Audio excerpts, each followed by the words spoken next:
हरे कृष्ण। आप सभी को आज की देवशयनी एकादशी की बहुत सारी शुभकामनाएं। आज से कई लोग चातुर्मास व्रत करना भी आरंभ करते हैं। तो चलिए आज की इस देवशयनी एकादशी के उपलक्ष्य में उससे जुड़ी हुई इस सुंदर पौराणिक कथा का श्रवण करते हैं। सतयुग के समय में पृथ्वी पर सूर्य वंश के अत्यंत पराक्रमी और धार्मिक राजा राज्य करते थे। उनका नाम था राजा मांधाता। उनके राज्य में प्रजा अत्यंत सुखी थी, संपन्न, ऐश्वर्य से युक्त और नीति का पालन करने वाली तथा धर्म परायण हुआ करती थी। राजा भी जो कर वसूलते थे वो कर भी नैतिकता के मूल्यों पर आधारित था। राजा स्वयं भी धर्म और नीति का पालन करते थे और इसलिए इस संपूर्ण राज्य में कभी भी कोई भी प्राकृतिक आपदाएं नहीं आती थीं।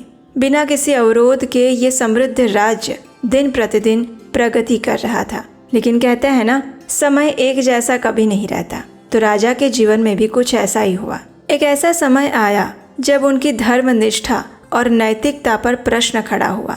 एक समय राजा के राज्य में लगातार 3 वर्षों तक वर्षा की एक बूंद भी नहीं गिरी और इसके परिणाम स्वरूप संपूर्ण राज्य अकाल की आंधी में ग्रस्त हो गया। राजा ने बहुत प्रयास करवाए लेकिन वर्षा नहीं हुई और धीरे धीरे करते हुए उनके राज्य में अन्न, फल, फूल और जल की एक बूंद भी नहीं रह गई।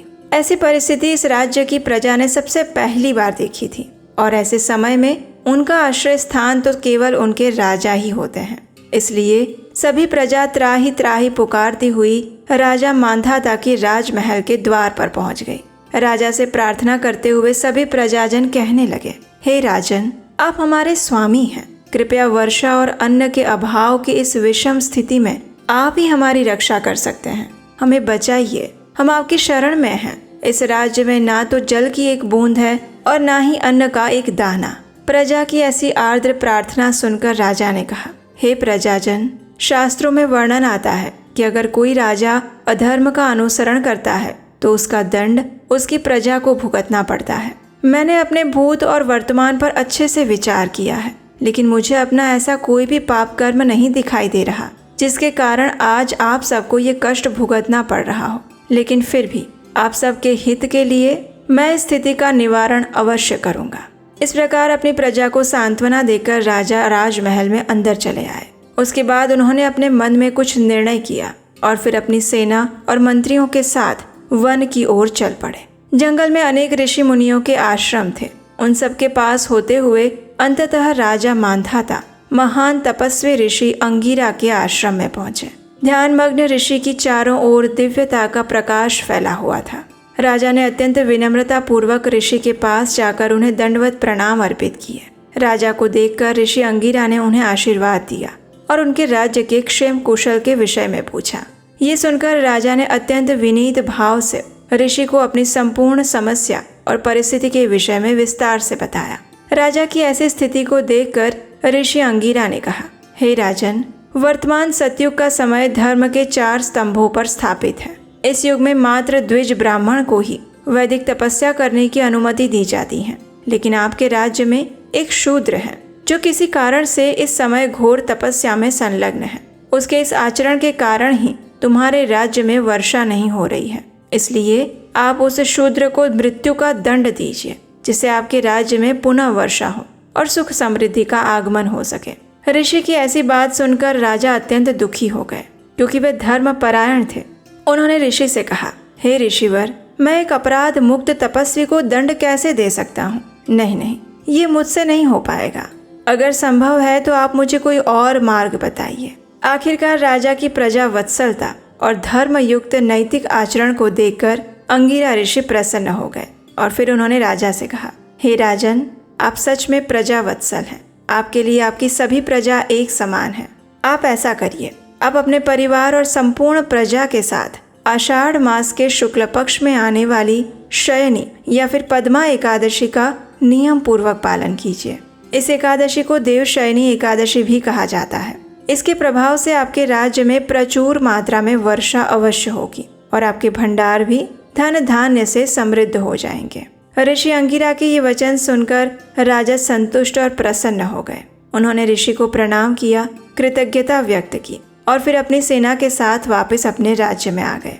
जब आषाढ़ मास के शुक्ल पक्ष में शयनी एकादशी आई तो राजा ने समस्त प्रजागण और अपने परिवार के साथ श्रद्धा, निष्ठा और नियम पूर्वक इस एकादशी व्रत का पालन किया।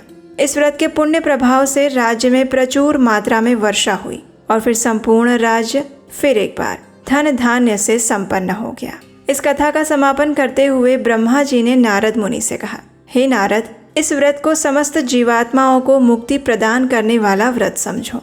ये व्रत अत्यंत पुण्यशाली है। और इस कथा का समापन करते हुए भगवान श्री कृष्ण महाराज युधिष्ठिर से कहते हैं, हे राजन, ये पद्मा एकादशी इतनी प्रभावशाली है कि जो भी व्यक्ति इसका श्रवण या पठन करता है वो भी पाप मुक्त हो जाता है। इस एकादशी को देवशयनी एकादशी, पद्मा एकादशी, विष्णु शयनी एकादशी, देवपोढ़ी एकादशी, आषाढ़ी एकादशी और महा एकादशी के नाम से भी जाना जाता है। इसी एकादशी के दिन से भगवान विष्णु अन्य देवताओं के साथ 4 मास के लिए योग निद्रा में चले जाते हैं और इसी दिन से चातुर्मास का प्रारंभ भी होता है। और इसलिए इन दिनों में कोई भी मांगलिक कार्य, यज्ञ, विवाह, गृह प्रवेश इत्यादि में देवताओं की आहुतियाँ नहीं दी जाती। लेकिन इस देवशयनी एकादशी के पीछे और चातुर्मास के पीछे सिर्फ धार्मिक कारण नहीं है, अभी तो हमारे स्वास्थ्य से जुड़ा हुआ वैज्ञानिक कारण भी है। और ये कारण ये है, इस समय के दौरान सूर्य देव दक्षिणायन में भ्रमण करते हैं और ये समय वर्षा ऋतु का माना जाता है। इसलिए हमारे शास्त्रों का विचार ये है कि इन दिनों में मनुष्य अन्य भौतिक कार्यों में कम से कम अपना समय दे और अधिक से अधिक समय अपने आध्यात्मिक उन्नति के लिए प्रयास करता रहे। इसी समय के दौरान शारीरिक बीमारी और स्वास्थ्य संबंधी समस्याएं भी आती हैं और इसीलिए इस चातुर्मास के अंदर उपवास का पालन करने के लिए कहा जाता है। प्रत्येक मास में कोई न कोई चीज छोड़ी जाती है और जैसा कि आप जानते ही होंगे, प्राचीन समय में सन्यासी और तपस्वी भी इस 4 मास के दौरान किसी भी स्थान पर भ्रमण नहीं करते थे और मात्र एक स्थान पर रहकर अधिक से अधिक हरि कथा और हरि कीर्तन किया करते थे। इसलिए अगर आप भी अपनी भक्ति में प्रगति करना चाहते हैं तो ये समय आपके लिए सर्वोत्तम है। तो ये थी देवशयनी एकादशी से जुड़ी पौराणिक कथा और उसका महात्म्य, जो कि यहाँ पर समाप्त होता है। अगर आप चाहें तो इस वीडियो को यहाँ पर छोड़ सकते हैं। और अगर अभी तक आप इस वीडियो को सुन रहे हैं तो चलिए अब हम आपको बताते हैं कि इस देवशयनी एकादशी के दिन ऐसा क्या व्रत संकल्प लेना चाहिए जिससे हम आने वाले चातुर्मास और इस एकादशी का अधिक से अधिक आध्यात्मिक लाभ उठा सकें। तो देखिए, देवशयनी एकादशी एक अत्यंत महत्वपूर्ण दिन है। इस दिन भगवान श्री कृष्ण के पवित्र नाम यानी कि हरे कृष्ण महामंत्र, जो कि इस प्रकार है, हरे कृष्ण कृष्ण कृष्ण हरे हरे, हरे राम राम राम हरे हरे, इस महामंत्र का अधिक से अधिक जप कीजिए। इस दिन इस महामंत्र की कम से कम 16 माला, 25 माला, 32 माला का जप कीजिए। संपूर्ण दिन में उपवास का पालन कीजिए, यानी कि अन्न का एक दाना भी आपके शरीर में नहीं जाना चाहिए। अगर आपको लगता है कि किसी भी प्रकार से आपको कमजोरी का अनुभव हो रहा है या फिर आपको कुछ न कुछ खाने की आवश्यकता है या फिर आपको दवाइयाँ लेनी पड़ रही हैं, तो ऐसे में आप फल, दूध, कंदमूल, सूखा मेवा या फिर एकादशी प्रसाद ले सकते हैं। लेकिन प्रयास करें कि किसी भी प्रकार का अन्न या फिर उससे बनी हुई कोई भी चीज़ें एकादशी वाले दिन ना खाएं। इसके उपरांत तुलसी देवी की पूजा कीजिए और संपूर्ण दिन में अधिक से अधिक भगवान श्री कृष्ण की कथाओं का श्रवण करते रहिए। ये कथाएं आपको हमारे चैनल पर बहुत सारी मिल जाएंगी। इसके अलावा आप संपूर्ण दिन में भगवत गीता का पाठ कर सकते हैं, श्रीमद् भागवतम का श्रवण या पठन कर सकते हैं और सबसे महत्वपूर्ण, अनावश्यक बातों और वस्तुओं में और कार्यों में अपने समय को मत गंवाइएगा। अगर ज़रूरत नहीं है तो मोबाइल को हाथ में रखकर मत बैठिएगा। किसी से बिना बात के वाद विवाद में मत फंसिए, झूठ मत बोलिए, पर निंदा मत कीजिए, प्रजल्प मत कीजिए और अनावश्यक क्रोध भी मत कीजिए। अपने मन और शरीर को शांत रखते हुए, भगवान के चरण कमलों पर केंद्रित रखते हुए इस देवशयनी एकादशी का पालन करने का प्रयास कीजिए और फिर कल प्रातः काल में निश्चित पारण के समय के अंदर इस एकादशी व्रत का पारण कर लीजिए। इस देवशयनी एकादशी व्रत का पारण कब और कैसे करना चाहिए, इसकी संपूर्ण व्रत विधि भी आपको इसी चैनल पर मिल जाएगी। और हाँ, अगर आप हमारे इस वैदिक ज्ञान के प्रचार कार्य की सराहना करते हैं और इस कार्य में अपना योगदान देना चाहते हैं तो स्क्रीन पर नंबर दिया गया है, वहाँ आप हमें आर्थिक रूप से अपनी सहायता भेजकर भी हमारा उत्साह बढ़ा सकते हैं। चलिए अब बात करते हैं आने वाले भगवत गीता कोर्स के बारे में। हर बार की तरह इस बार भी इस्कॉन मंदिर लुधियाना सिविल लाइंस द्वारा एक विशेष 18 सत्रीय भगवत गीता कोर्स शुरू होने जा रहा है। ये सर्टिफिकेट कोर्स है और इसमें इस्कॉन मंदिर के वरिष्ठ भक्त हिज ग्रेस आश्रय गिरिराज प्रभु जी द्वारा 18 सत्रों में भगवत गीता का कोर्स सिखाया जाएगा। ये ऑनलाइन जूम पर रहेगा और इस कोर्स के लिए कोई भी रजिस्ट्रेशन कर सकते हैं, चाहे महिलाएं हो या पुरुष, बच्चे हो या वृद्ध, सभी के लिए ये कोर्स अवेलेबल है। तो जल्दी से जाइए नीचे डिस्क्रिप्शन बॉक्स में और वहां पर दिए गए लिंक पर क्लिक करें और इस कोर्स के लिए रजिस्ट्रेशन करें।